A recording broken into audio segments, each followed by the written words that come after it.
your time. So the draft was a couple of weeks ago, but I found this. This is from the NFL on the most players drafted by any from one single high school. And Bishop Gorman, which DeMarco Murray, among others, has come from there, had 3 players this last draft drafted out of Las Vegas, Nevada. So they had the most. Nobody had, other than Bishop Gorman had 3, and that was it. Nobody had 4.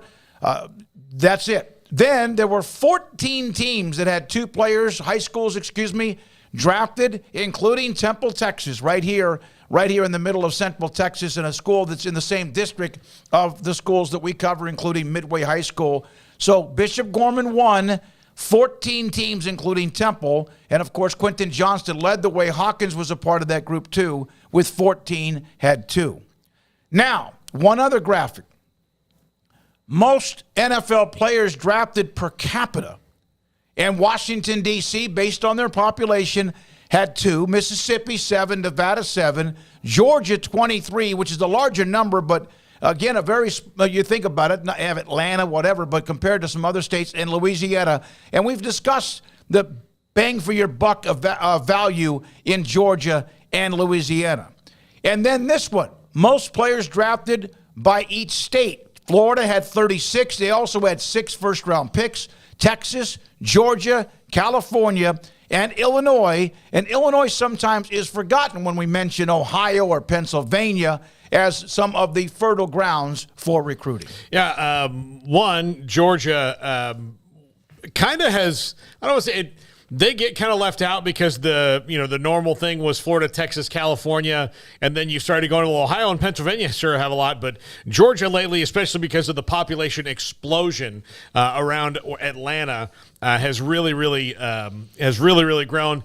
And living in Texas but growing up in Florida, I feel like I've been having this battle for a long time. That yes, there is a lot of talent in Florida, and that's really, and not to knock Texas, but that's where most of the national championships and like the basis of the teams the last 30 years has come out of. Yeah, that's cool to see, that kind of spread out of talent and where it all comes from. Honestly, it feels like the draft was about a month ago already. It does, yeah. It seems like that was about, at least 3 weeks ago, and I spent a lot of time watching it and following it. To just keep track of certain things. And, it seems like we've zoomed right past that. But, yeah, I mean, good for Temple High. I'm not sure how often that happens where they put multiple guys in. That'd be another little stat there. But obviously a big year with Johnson and Hawkins and Quentin in particular being a big-time pick like he was. So, yeah, that's cool to see. And, as far as the spreading out of talent elsewhere. I mean, the Georgia thing at this point, if you're still sitting there saying, like, people might not know, well, then they're just absolutely clueless. It's been clear for a very long time now that Georgia produces a high-level amount of talent. I don't want to hear about them as like it's some surprise, or Louisiana for that matter. That's been out there.